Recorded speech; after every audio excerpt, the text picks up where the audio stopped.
Visaya is a fun language. It's an interesting language. This is kind of all the Filipino languages are sort of a mix of a lot of other languages. You have your pure form of Bisaya, which has been spoken for centuries.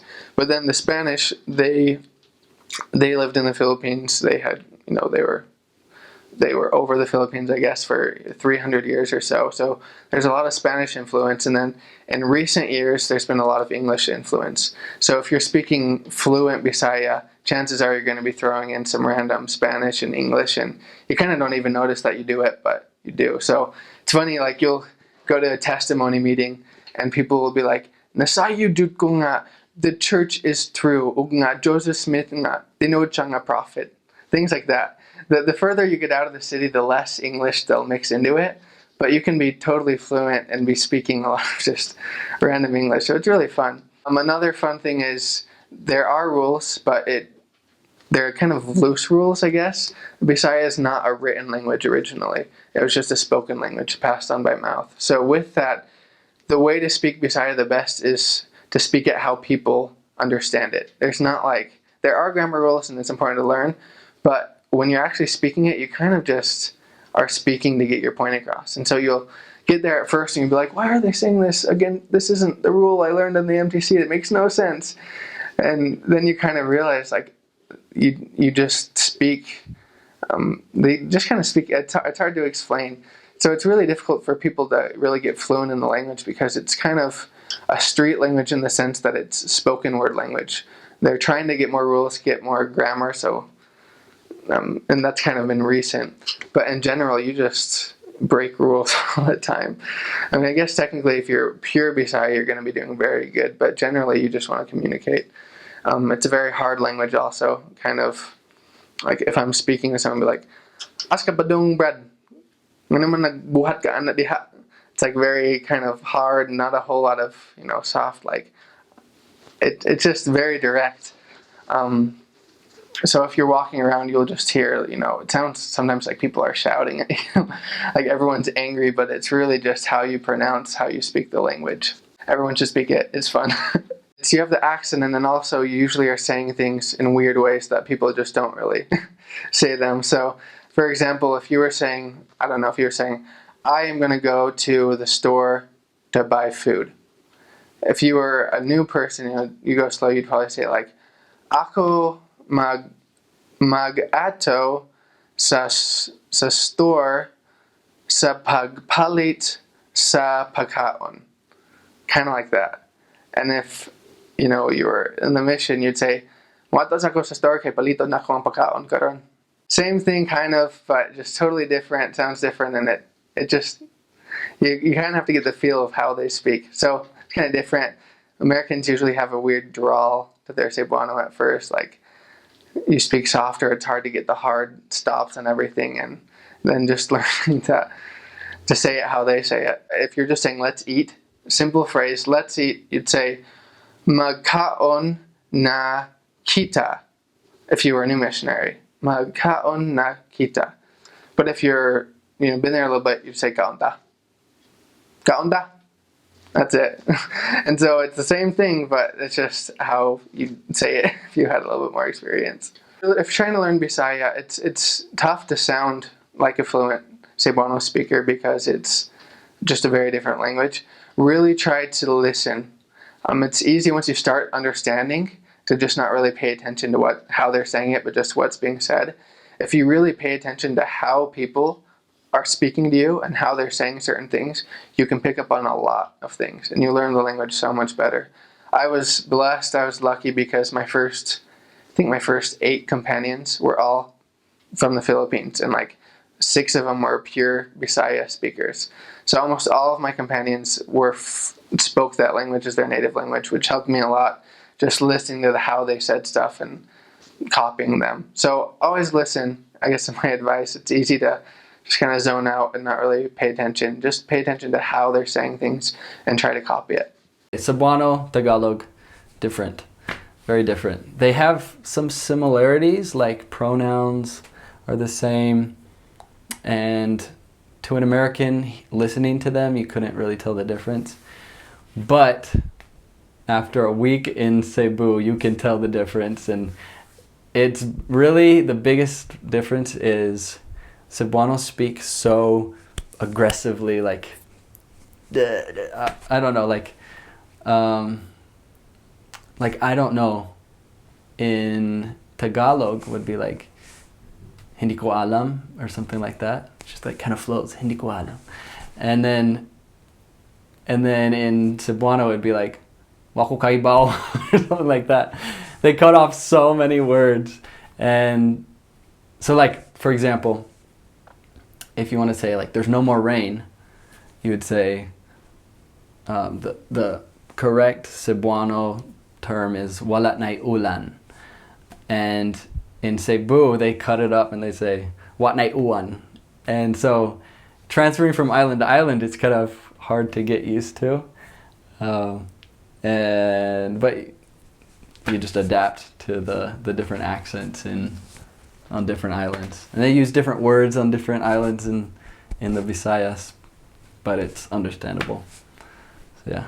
I remember in my first area, people were asking me where I'm from, so they were like, Elder, taga-asa ka? And for some reason, I just didn't know what they were saying, and I was like, oh yeah, yes, oh.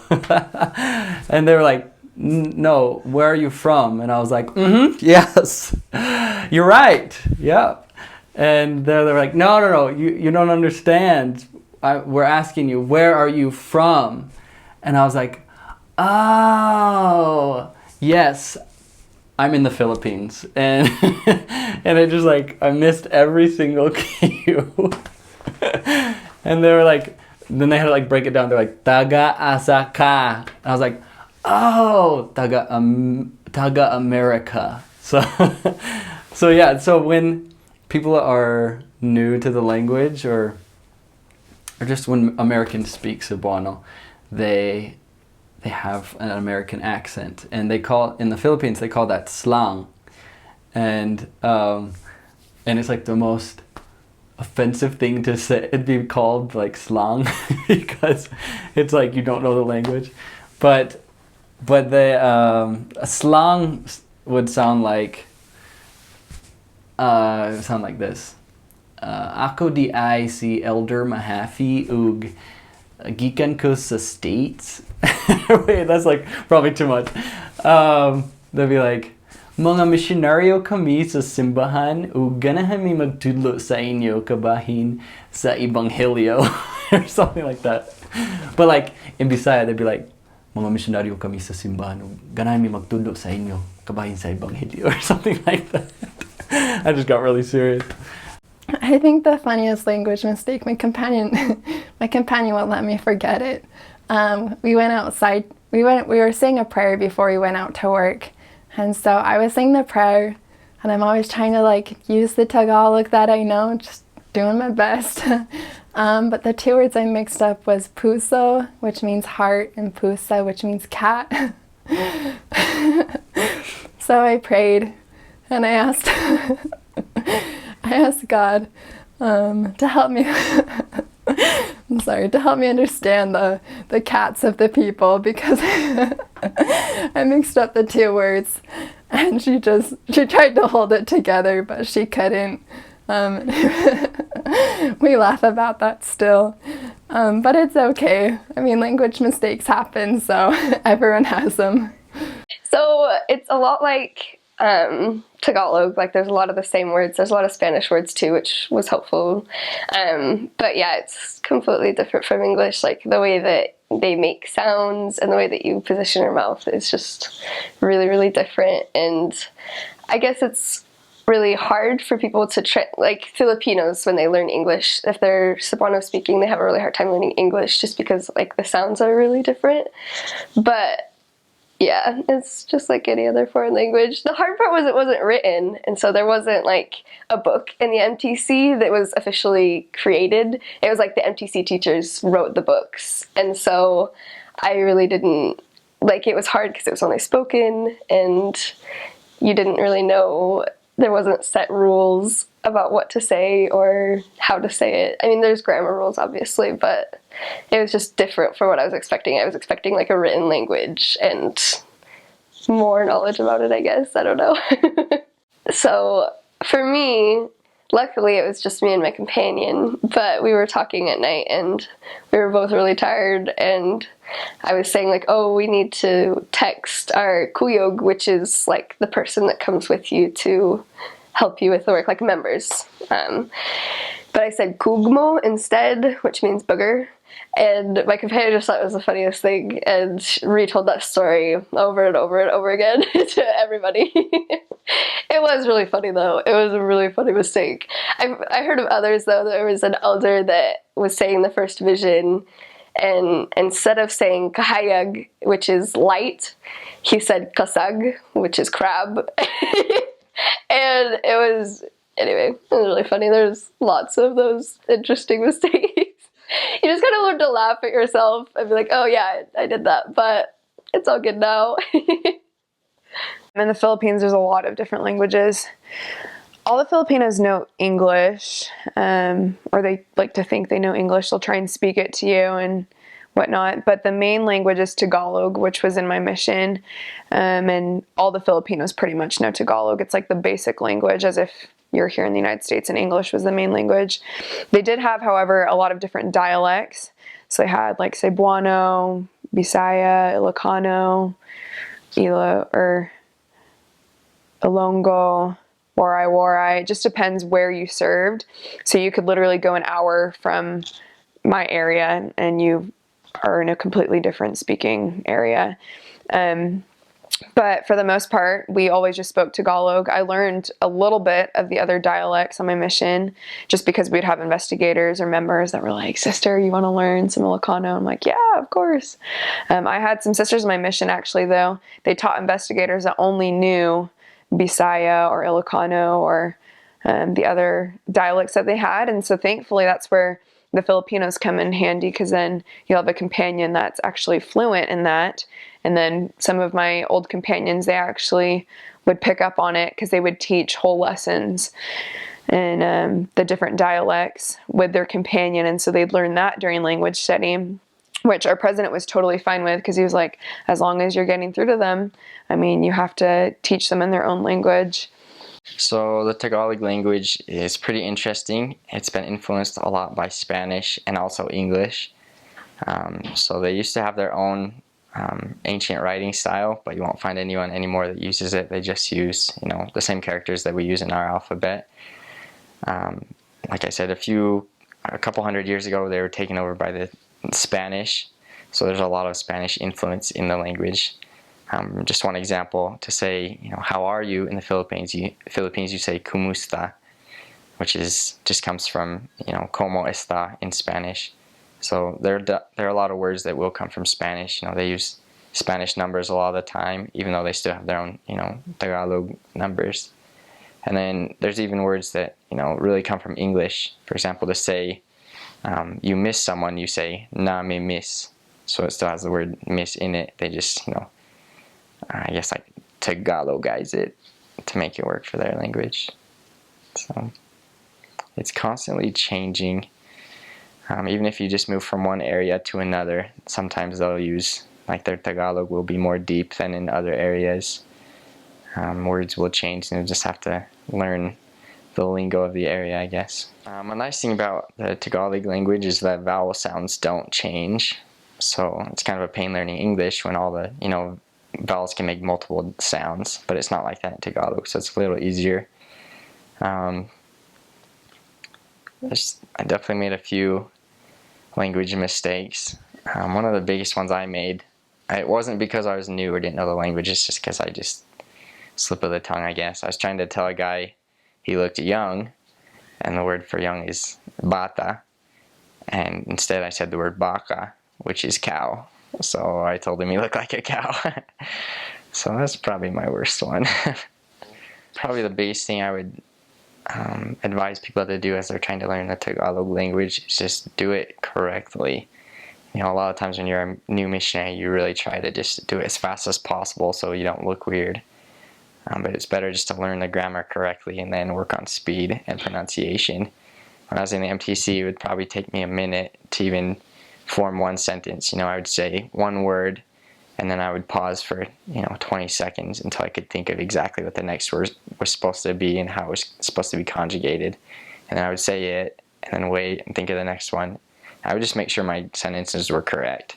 So, even from the very beginning of my mission, my sentences were correct, even though they weren't quick or fluent. They didn't roll off my tongue. I learned it correctly, and I feel like that was a big help for me as I, tried to learn the language. And then just, it's easy to get just kind of slack in your language studies as well. Once you've been out about 6 months, you feel like you've got it down fairly okay. Just like it says in Preach My Gospel, we should try to master the language just in every way possible. So just take advantage of every second of language study you have. Take advantage of your Filipino companions. Do all you can to learn it. One thing about my mission in Luwag was, in addition to Tagalog, which is, the language they taught us in the MTC, and that's the language we usually used when talking with people, because most people understood it. But, another language that they had in that area was Ilocano, and most of the people were Ilocano. They could converse in Tagalog, but Ilocano was their first language. And so I had the opportunity of learning a little bit of that after I felt confident in Tagalog, because I had some companions who were pretty good in Ilocano. And so I didn't learn like a whole lot. I'm not fluent. I can understand it a little bit, basic gist of what people are saying. But like some of the things that I learned in Ilocano, naimbag nga, naimbag abigat is good morning. Naimbag malem is good afternoon. Naimbag arabii is good night. Agyaman is thank you. When is yes. Haan is no. Apay is why. Those are like the basic things I picked up earlier in my mission. And then another one I learned, which you probably wouldn't want to use to someone, but what I learned natangkin ti ulom, which means your head is hard, and kamusta ti biag, how is life? Just simple things like that. But yeah, Ilocano is a fun language, and I like it also. They use a lot of English in their words, and if they don't have a word, they'll just Englishize it. Oftentimes you'll hear them refer to it as Taglish or Ilonggish or Cebuanish, where they just mix the two. And so everybody over there studies English in school, from grade school on through college. Many of them understand better than they can speak, but English is very highly used. They watch television shows in English, and so they will understand a fair bit of English, but it's really nice to be able to teach them in their own language, because there were a number of people that we visited with that had been taught before missionaries learned the language, when only English-speaking missionaries served there, and there was so much that they did not learn, that they pretended to understand or thought they understood and really didn't. And we had a chance to teach them again in their own language, and it was eye-opening for them to find out things that they had never understood before. So it being brought to them in their own tongue is highly important for the work, and it's so much more effective. Ilonggo, also known as Hiligaynon, Ilonggo originates from the city of Iloilo, near as I can understand. Iloilo in Ilonggo means it has to do with rivers. An ilog is a river, so Iloilo would have been a shortened version of the name of a big river, basically the Grand River. And there is a huge river that runs through Iloilo. So it's migrated over to Negros island on the occidental side. The island's divided into two sides based on language. You get up to the top of the island and it switches abruptly from Ilonggo to Cebuano. And the people don't understand each other from one side to the other, so it gets a little tricky. In fact, after serving on the Cebuano side, I came back to the Ilonggo side and laughed my head off because I thought they sounded hilarious. It's very tonal language. They sound almost like they're singing when they speak, and so it was a little different, and it was hard to pick up the tone and not sound ridiculous, at least to my ears. But that's part of how they speak, and so it's a part of their language, and it just doesn't sound right if you don't. Cebuano is spoken very directly, very, I don't know, brusquely, but Ilonggo is very tonal, very sing-songy, and it's a very interesting language. It's just one of many dialects, and there are similarities between the languages. Some words are similar, but many of them have completely different meanings, or they have completely different words. Conjugations are similar, but different enough that you can't really just switch from one to another. In fact, switching from language to language was really pretty difficult. It would take anywhere from 3 weeks to a month of being immersed in it to get to the point where I was starting to feel comfortable with my ability to speak and understand it. It usually took 2 to 3 months to feel fluent in it, or to have people tell me I sounded fluent in it. So it was a struggle going from language to language, but Ilonggo was an easier language to speak in a lot of ways. It rolled off the tongue easier. Maybe it has something to do with the way they intonate and things. Cebuano was a lot harder to speak. It was lots of R's and harder pronunciations. Ilonggo is a little more musical in that sense, and so it rolls off the tongue a little bit easier. Greetings are pretty much the same in all the language. You say "Kumusta." It has kind of a Spanish influence, but "Kumusta" is hello, how are you, and that's just kind of how you greet people. You can say good morning, mayong aga, good evening, mayong gabi. Those are just some of the common greetings. It's a pleasant language to speak. Like I said, it rolls off the tongue pretty nicely. I wish I remembered more of it, but it's been a while. So, Cebuano is another fun one. I did spend 6 months speaking that, so I got pretty fluent in it. They speak very quickly, and half the time they shorten things up. They chop their sentences to the point where it's really kind of hard to follow them at times. In Cebuano, you would say "Kumusta ka bay?" That's how you doing, friend.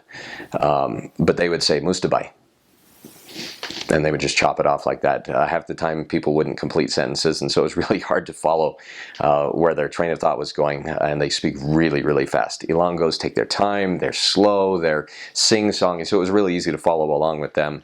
Karaya, which is spoken on the island of Panay, it's heavy R's, lots of R's. You roll your R's a lot, and there's a lot of R's. In fact, they take certain letters out of the alphabet and replace them with something else.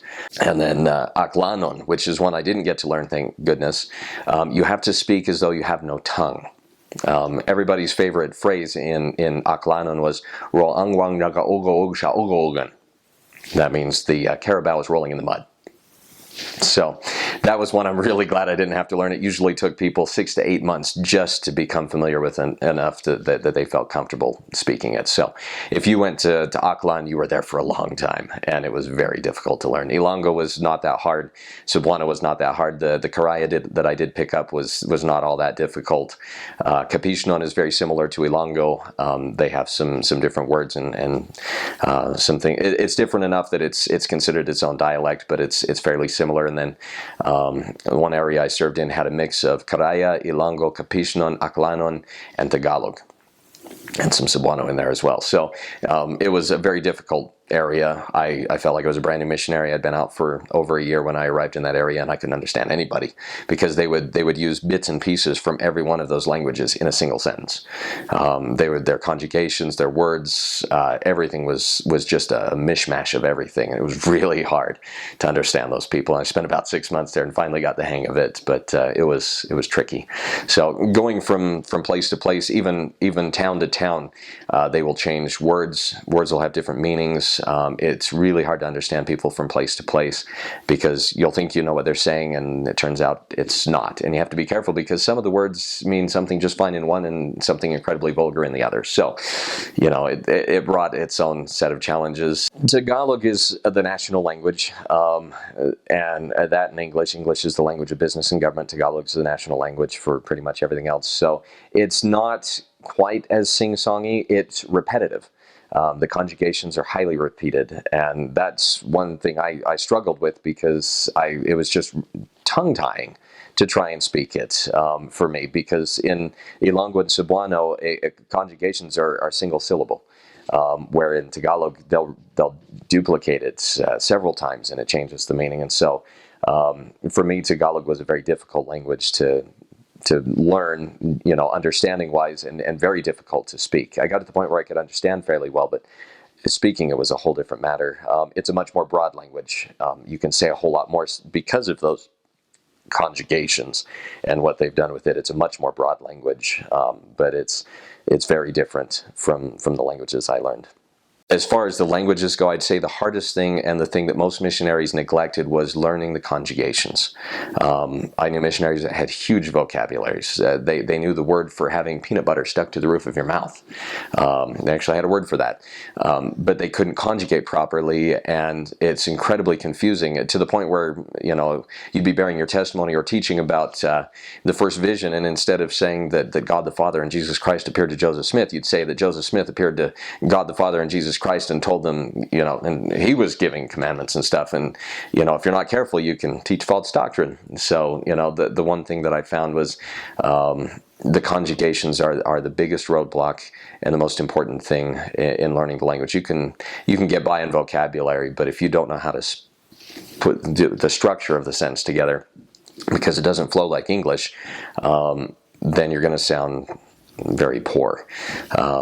So that was one thing about language, and that was the hardest thing going from language to language was relearning the conjugation, the structure, because it would change from place to place.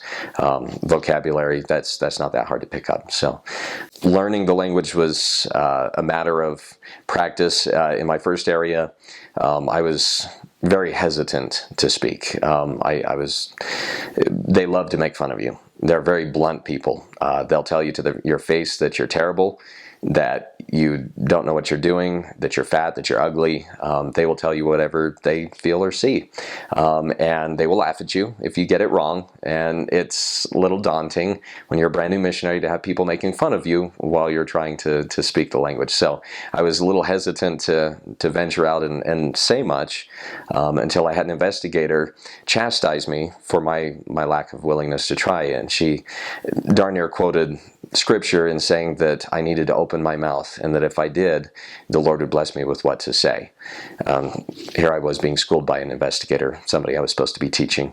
And it was true. Once I finally started to try, the gift came, and it was definitely a gift. It was a gift of tongues. It was not my intellect. I was not able to do it because of myself. And there were a few times I started thinking that I was all that and really good at it. And, people would tell me I sounded like a Filipino, and I was just absolutely amazing. And within minutes, I couldn't speak. I was stumbling over my words, and I'd lost it. And the Lord just showed me that it wasn't me, it was Him. And that was a gift, and it was a gift I could lose. And so, the gift was given because I was willing to try and willing to, stretch and try and learn. The main languages in Tacloban mission are Waray-Waray and Cebuano, but it's definitely not limited to those two. Within every single town or city, it's almost like a different variation of everything, or every one of them. Me personally, I served in 6 different areas over 2 years, and I spoke 6 different dialects of languages. So, like, for example, I guess one of my favorite words to use as an example is the word for cry. In my first area, I don't know if I can remember them all. In my first area, the word you use for cry is tuuk. So if you're crying, you say nagtuuk ako. And then I went to my second area, and I was still speaking Waray-Waray, but when I was trying to tell somebody that I was crying, I can't remember what the word is anymore, but I said nagtuok ako, and they looked at me funny and asked me what I was even trying to say, because it was just that different. And then I went to my third area, and I was using that next word and tried saying it, and somebody was like, "What are you talking about?" And so I found out that the word for cry up there was haya. And I got used to that for a little while, and then transferred to a Cebuano area and had to change my word for cry to hilak. And luckily after that, I got to go to another Cebuano area where it was still hilak. And then I transferred to Tacloban, where I had to change it again. But just kind of, in a lot of areas, it's this, the general language is the same, but like descriptive words can be different. The word for good is different in the two languages. In Waray-Waray, it's maupay, and in Cebuano, it's maayo. A similarity, I guess, is, in Waray-Waray, you just take the L's from Cebuano and you turn them into R's. So to say no in Cebuano, you'd say wala, or like there is none. You'd say wala. But in Waray-Waray, it becomes waray. And, there's just so many other variations of that. Another one is, in Cebuano, you use a lot of S's. And so it's a kind of a softer sounding language. But in Waray-Waray, you use a lot of H's.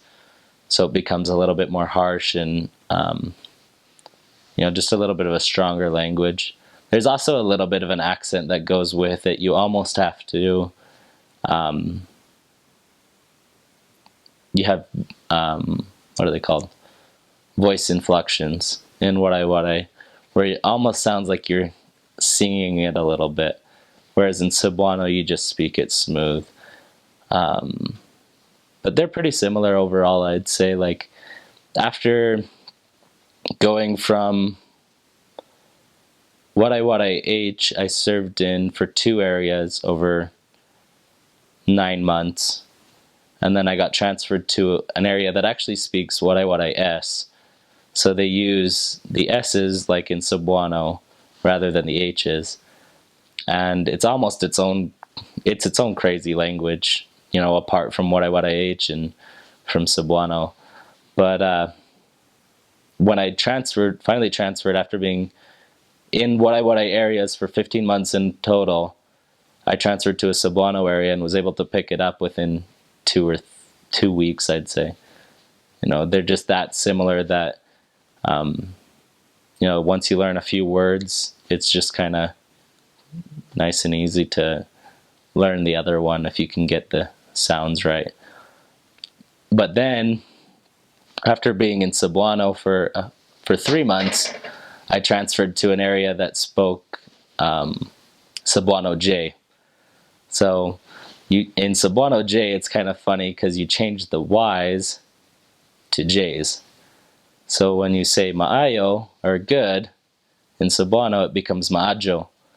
And it's kind of fun to say, to kind of mess around with, but for the most part, a lot of people actually didn't even speak it. Sometimes you'd get the older generation, and they would be really into speaking Cebuano J, and it was almost hard to understand what they were saying sometimes, because it creates just a complete different feel to the language. But overall, I'd say it's easy enough to pick them up within an appropriate amount of time. They're a separate dialect. I love using the example of how to say a certain word, because I know how to say 1 or 2 words in most of the dialects in my mission. So I guess just the word yes. So in English, yes In Tagalog, depending on how you want to say it, if you want to say it like casually, like to friends, just two O's. They pronounce all their A, E, I, O, and U's over there. So yeah, just casually. Opo if you're talking to someone respectfully. Like if you're talking in a sentence and you add po, just P-O, it's a respectful article. So they know that like you're respecting them, especially when you're talking to like an older person or an official of some sorts over there. So yeah, opo, and my Bicol, the dialect, iyo, which is also a word in Japanese. I learned from a friend here. And then in the Rinconada dialect, amo is yes. And then apparently, I learned this from the missionaries in the mission beneath us, that yes in their language is au, or something close to that line, AWU.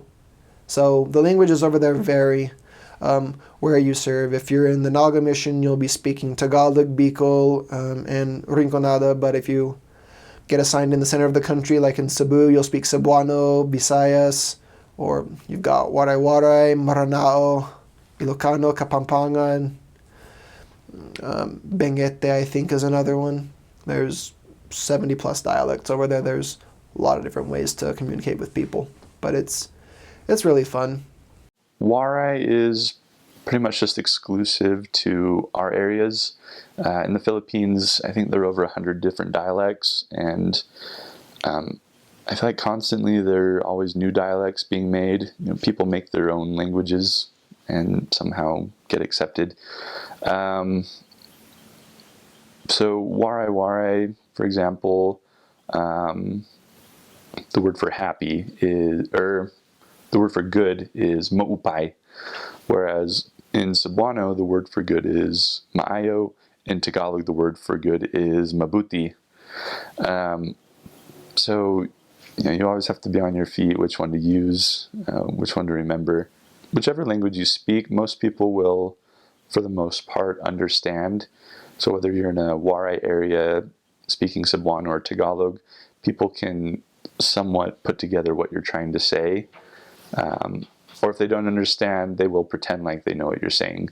Much like you will probably do when people talk to you. You'll have no idea what they're saying, but more often than not, you'll just nod your head and say, oh, like you know what they're saying. Then you'll find out eventually if you misspoke or said the wrong thing. Cebuano has an interesting history in that Tagalog is the national language of the Philippines, but there are actually more Cebuano speakers in the Philippines than Tagalog speakers.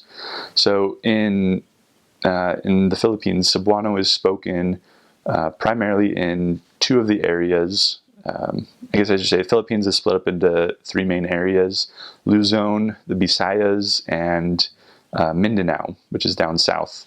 Luzon is up where Manila is, the more city areas. Visayas is where I was, which includes Cebu and some other islands to the east. And then Mindanao is down south. They don't have any foreign missionaries that go there. But Cebuano is spoken in Cebu, in the Visayas, a little bit in our mission, and a lot more in Mindanao, down south. And it's kind of funny. If you speak Cebuano, you really don't want to speak Tagalog. There seems to be a ongoing feud between the two. I think people want to change the national language to Cebuano, but that's probably further down the road. In our mission, Cebuano was spoken in the southern areas and a little bit in other areas. It'd be really weird. Sometimes there'd be one area that spoke Cebuano, but it was surrounded by a whole bunch of Waray speaking areas. So I always wondered how did that fit in there. The other thing about Cebuano is where they do speak it in the southern areas, they call it Cebuano J, because every word that has a Y in it, you turn it to a J sound. So for example, if someone asks you in regular Cebuano how you're doing, you would respond with Maayo kaayo, I'm doing very well. Whereas in Cebuano J, you would respond saying Maadyo kaadyo, using the, inserting the J in there. So that also took some getting used to. I liked speaking Cebuano a lot more than other languages, which was unfortunate because Cebuano, I only spoke it in my first area and then sporadically through the rest of my mission. But it was just a nice speakeasy language, and it was just fun to speak. When you were talking to someone, if they told you something that, I don't know, caught you off guard, or in America you'd kind of respond with, "Oh, really?" Something like that. You'd say "Mauba," but more than speaking it, it was the expression in your face that, gave the expression. So you'd have to respond "Mauba," to which they'd respond, "Really?" So "Maugud." And you really have to nail the pronunciation. You can't just say it, you have to nail it. Waray-Waray was a interesting dialect to learn. It was different in every area you were in. One of the areas I spent the most of my time in, Borongan, it was known for being a hard dialect. Not in that it was difficult, but the pronunciation was hard. So, for example, in Filipino, when you agree with someone or you're saying yes, you would say, "Oh, yes, I agree," something like that. In Waray, if they're saying the same thing, they would say, it's more hard in that way. And some of the other things they would say, for example, in Tacloban, it's also Waray, but it's more soft. So if you say something like "that's right," you would say "asya iton." That's it. That's right.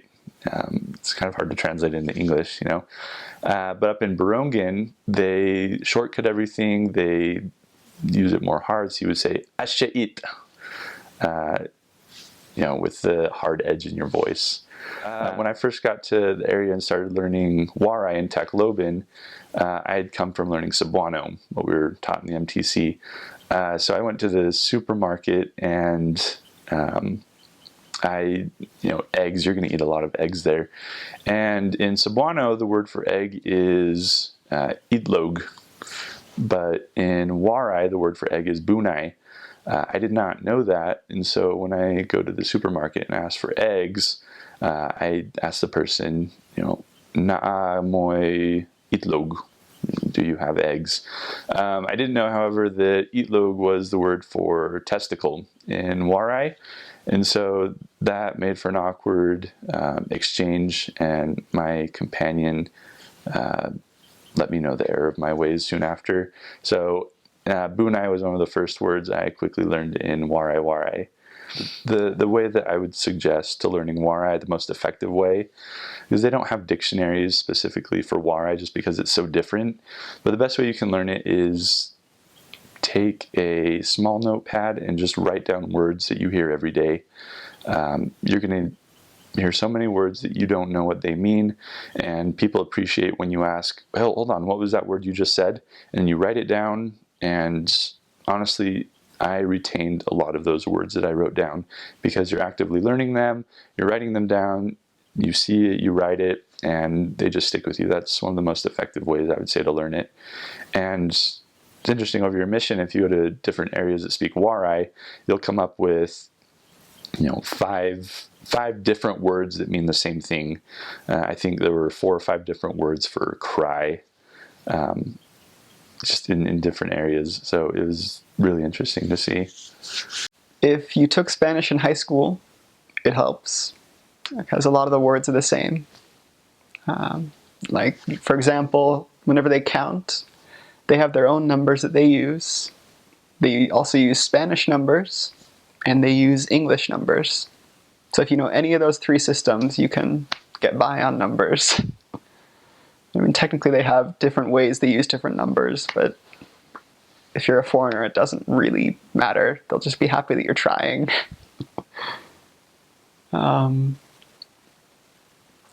There's a word that just means hello or how are you.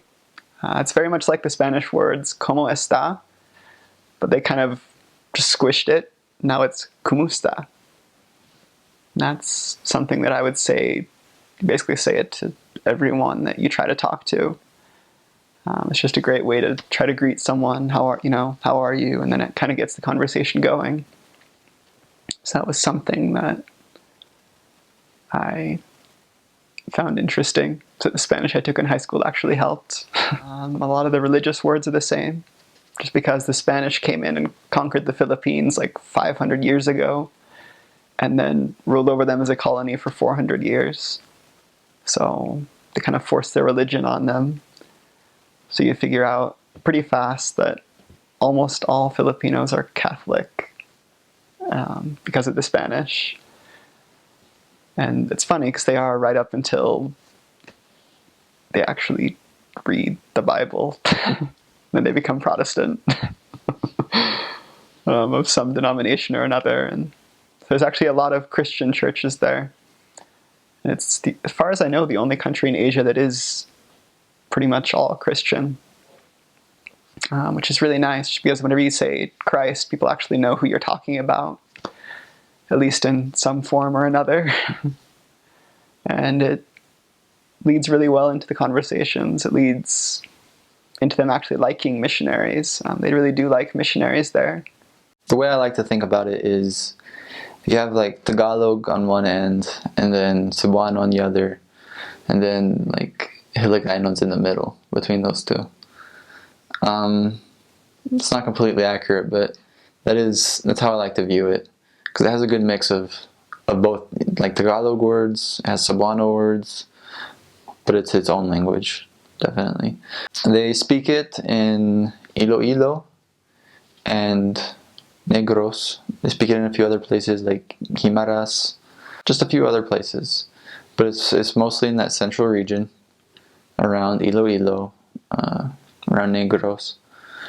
And the accent is different from the other accents in the Philippines. Tagalog accent is more flat. It's more just straight. They just talk longer words. Cebuano is also pretty flat. It's pretty direct.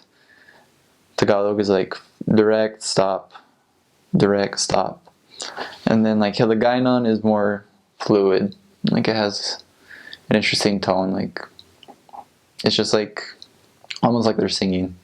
It's like always up and down. Ano gusto mo nga ihambal ko? Like it's kind of like it's got a rhythm to it. Hindi ko kabalo kung anong gusto mo nga ihambal ko sa imo. And then they do have accents too, depending on where you're at. The accents are different. Bacolod probably has the most distinguishable accent, just because they're very famous for that tone. It's really emphasized. Just like even if they're mad, like it sounds not like, it doesn't sound like they're angry, just because they emphasize that tone a lot in Bacolod. Like sige na bala, like it's just like it's really emphasized. And then like maybe if you go up more north, like Sagay, there's some Cebuano influence, and so it's flatter.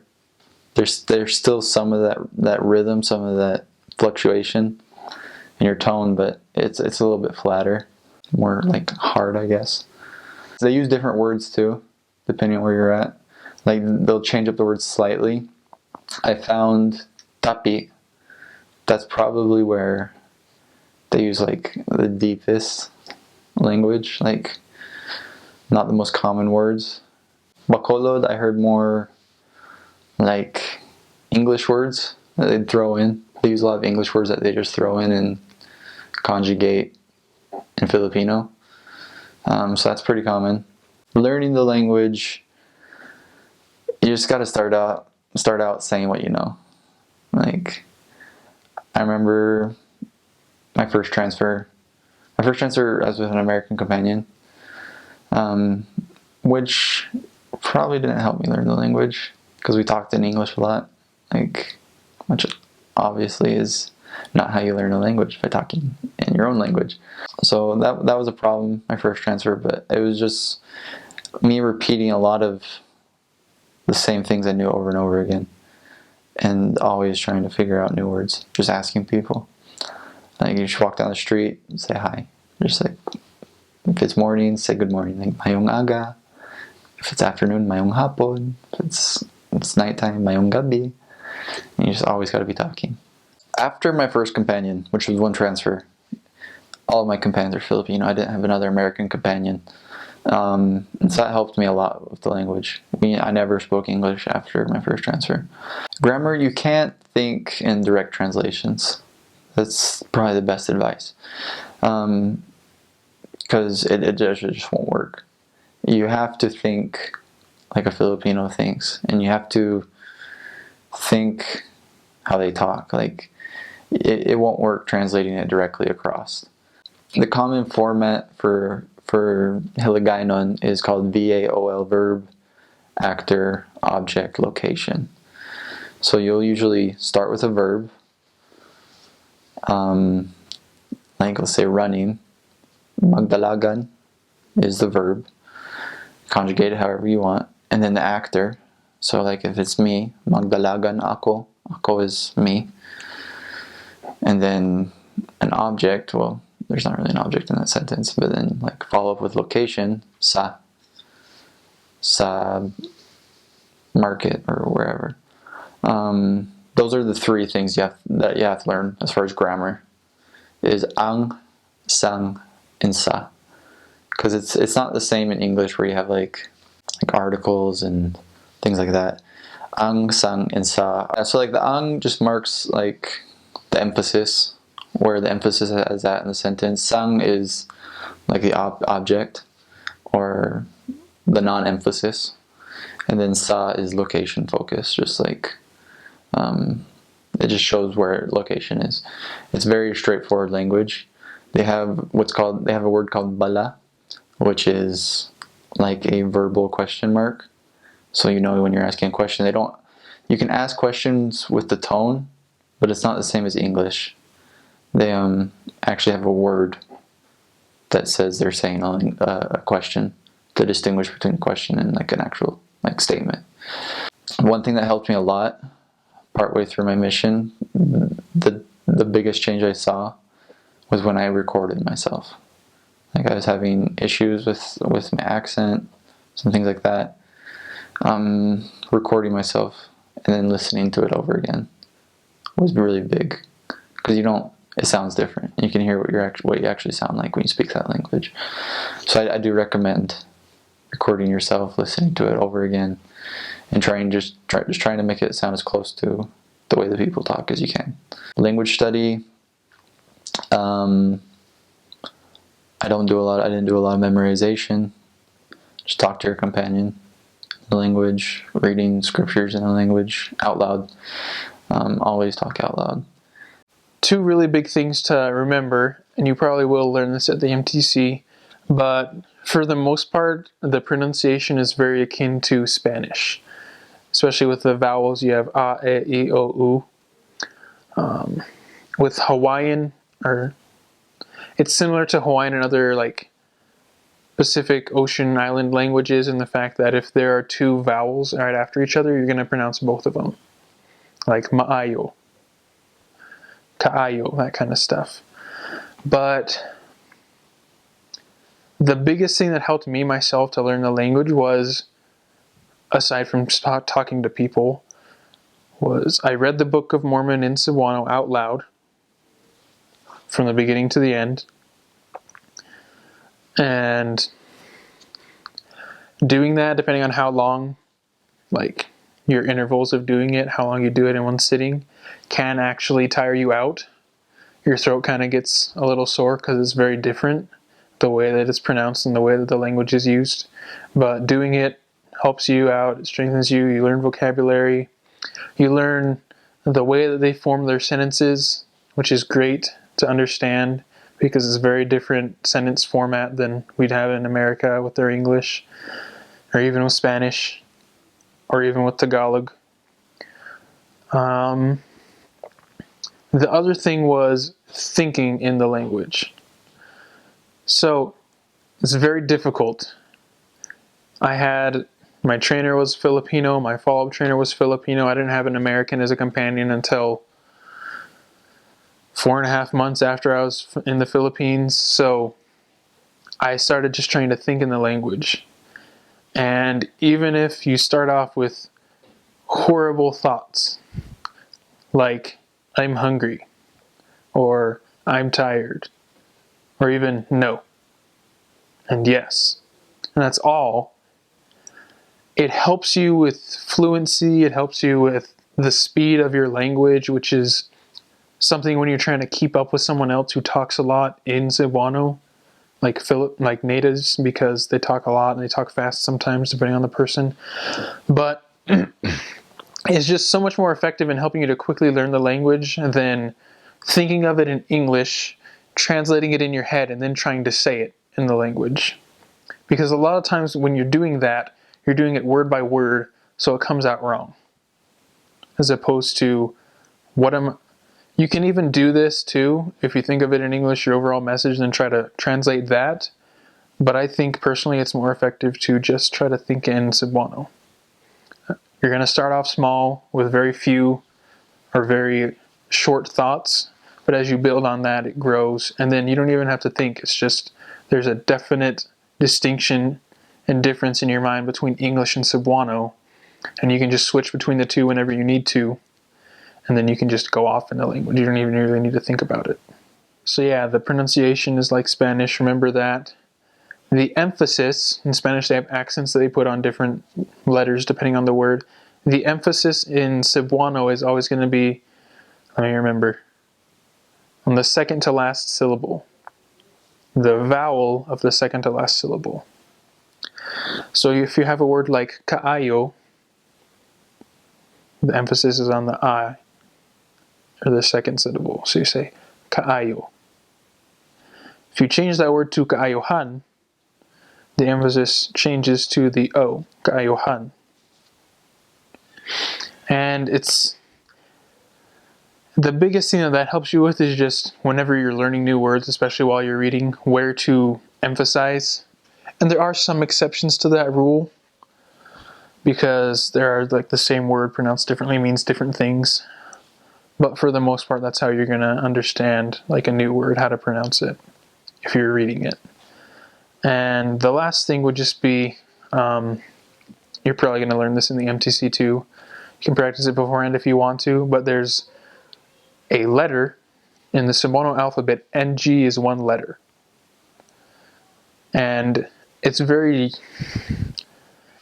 different from anything that we have in English, but Filipinos are going to ask you about it all the time, and they're going to ask you to use it in sentences and stuff, have you try to say stuff just to see how you pronounce it. Because the closest thing that we have like in English, and what my MTC teacher had me do to help practice it, is you say a phrase like sing a song, and it's the NG sound there, but there's always a letter right after it. So you're going to say something like sing a songa, and then you say that a bunch of times so you get used to it. You kind of mesh the words together, you take the S's off, and you say inga onga. And then after you've done that however many times, you take off the I and the O and you just say nga. And then he had us do it too. I don't know if everyone did it, but I tried to do it a lot, is just do that with all the different vowels, because there's going to be different words where you have to say that. So I say nga, ge, ni, ngo, ngu. It's not nga, nge, ngi. And that's a big deal because Filipinos have a difficult time understanding you when you don't say stuff right. Whether or not it's true, I'm not completely sure, but they will at least act like they do not if they actually do not understand you if you pronounce something slightly wrong. Even if the accent is on the wrong part of the word, or the emphasis is on the wrong part of the word. And if they know what you're trying to say because they told you to say it, but you say it wrong, they still kind of laugh at you and joke with you about it, because they're very critical, but they're also very they make a lot of jokes, and they're very it's not sarcastic, but that kind of thing. And it's going to impress any Filipino if they see some white person from America, or anyone who's from America that can say kangit-ngit like a Filipino would, instead of saying kangit-ngit or kanigit-nigit, anything like that.